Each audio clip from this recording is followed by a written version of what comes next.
A survey by the Trust for London found that 95% of visa applicants had negative feelings about their situation, describing a sense of a living hell. Visa applications are known for being stressful, but the cost and complexity for something even as simple as a tourist visa might shock you. Say a man applies for a Schengen visa to visit Europe. The fee is €90, about £77. His visa appointment will be at a visa application center, but standard visa appointments are hard to come by. Only premium appointments at £75 minimum. With the service fees on top, he has paid over £150 before a single person has looked at his file. And then his visa application is refused. None of these fees come back. They were never designed to, and we'll get into that later in the video. The man in that example was me earlier this year. And let me be honest about what that cost me. A bad afternoon, a tube fare, and roughly a day's worth of wages. But because the fees are flat, that 150 is also 150 in Lagos. In 2024, 50,376 applications filed in Nigeria were refused. Multiply that by just the €90 base fee, and Nigerians have paid €4.5 million for nothing. And according to the Lago Collective, refused visas cost the African continent roughly €60 million altogether. And the reason this is happening is more nuanced than it seems. There's an easy story to tell here, that foreign governments and large corporations have come together to squeeze poor applicants. That story ignores a large part of the reality, but we'll uncover the underlying truth in those statements later in the video. But first, let me explain who does what when an applicant submits an application for a visa. The government departments consider the application, while private contractors handle the collection of documents and biometrics. I'll use the Schengen as an example to explain how that translates into fees. The €90 visa fee is mandatory. It's set in euros at one figure for the entire world and goes directly to the government department looking at the application. The fee is non-refundable because it pays for the assessment of the application, not the outcome. The European Commission reviews this figure based on inflation and civil service wages, and nothing in that formula takes into account what €90 is worth in the applicant's country. So the basic framework behind the fee is defensible. But the next set of fees is where it gets a little bit muddy. Let's get into it. Years ago, an applicant could walk into an embassy, submit their visa application forms, conduct an interview, and then wait for a response. Now, that process has been contracted out. Private visa application centers act as the middleman and come with their own set of fees for their services. You can't pick and choose whether to use a visa center or not. In fact, you can't even pick which visa center you use. It all depends on which one holds their destination country's contract. And since this is privatized, surely it must be better for customer service. Far from it. Imagine a tourist fills in an application form and gathers documents as per their destination country's requirements. Next, the easy part. Book an appointment at a visa application center. The only issue is there are no appointments available.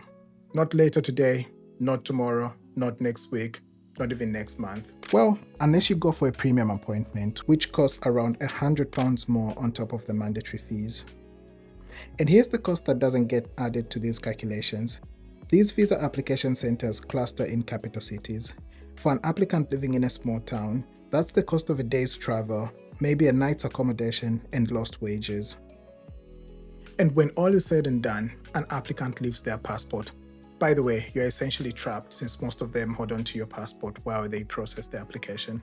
Weeks later, your passport returns with a 50% chance that there's no visa, only an A4 sheet with a tick box next to a sentence along the lines of "the information submitted was not reliable." The applicant can't take their business elsewhere. As we've already established, there is no elsewhere. But here's the thing, the system is broken and works perfectly at the same time. It's an intriguing paradox. Let me explain what I mean. Western governments justify these flat fee rates through three main points, and when you look at them, you realize that the system is actually designed around an admin logic that is, in many ways, blind to the applicant. The first point is cost recovery. The visa fees are structured to pay for the cost of background checks, processing biometrics data, and to pay for the caseworker's time, among other admin costs. It costs the same to process an application for an African applicant in New York as it does someone in Harare, for example. To the people setting the fees, a visa application is simply a transaction with a fixed operational cost. The next point is efficiency. People often wonder, why not set the visa fees based on local income? Because to a foreign government, setting fees based on local income isn't efficient. The consulates would need complex eligibility criteria, constant currency calculations, and income verifications on a global level just to set a price. Worse, it opens up loopholes for exploitation. High earners could theoretically just apply through cheaper countries. A single global fee is simple and standard. And then the third point is the elephant in the room. From a destination country's point of view, the non-refundable upfront fee is as much an administrative charge as it is the first line of financial vetting. If an applicant can't afford the cost of applying, then they likely can't afford to support themselves during their stay.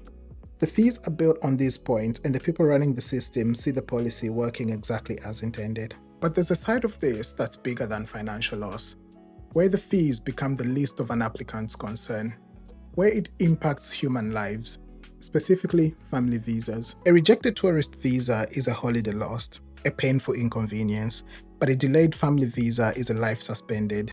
It's spouses living in separate time zones for years. It's parents missing their child's first words and watching first steps on FaceTime. It's months spent in administrative limbo, waiting for a government department to look at a folder of your most personal documents. The hardest part isn't the waiting. The silence is a much bigger problem. Since private companies stand between you and the government you're trying to reach, the people working behind those desks can't tell you anything about your application. They don't work for the Home Office or the US State Department.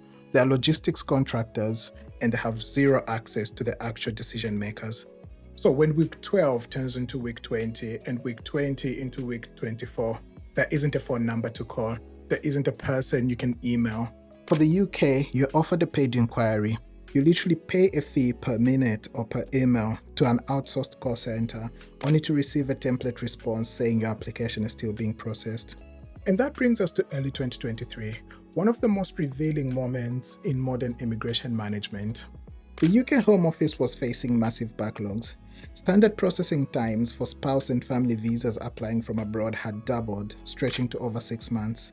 Families were left stranded across continents. Then in January 2023, the Home Office began sending an email to people sitting in that queue. The email essentially said, "We know you've been waiting months. If you want a decision within 15 working days, pay us an extra £573.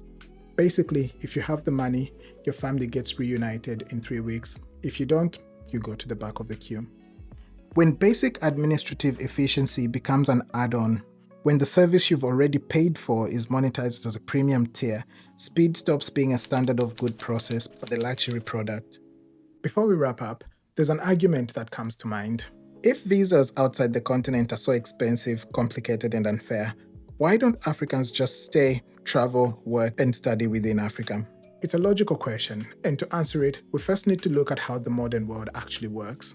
First, as we've covered before on the channel, intra-Africa mobility is still fundamentally broken. But more importantly, the question misses how globalized life actually works. Telling 1.4 billion people to just stay local assumes that global mobility is a luxury reserved for Western passport holders, while everyone else should be content with regional borders. Modern life is global. African ambitions, businesses, and lives are global too. The hard truth is this: the cost of visas is almost certainly never going to go down. No Western government is going to subsidize the cost of foreign visas. Politically, no one wins votes by lowering fees for non-citizens, so the fees are here to stay. The price isn't necessarily what most travelers would want to see break. What can and should is the process. Basic administrative dignity and transparency would be a good place to start. If an applicant pays hundreds and sometimes thousands for a service, they deserve a specific human explanation for a rejection, not a generic pre-checked template letter at the very least. A flat fee is an admin reality, but treating human beings, families, and professionals without basic courtesy while holding their money and passports is a choice.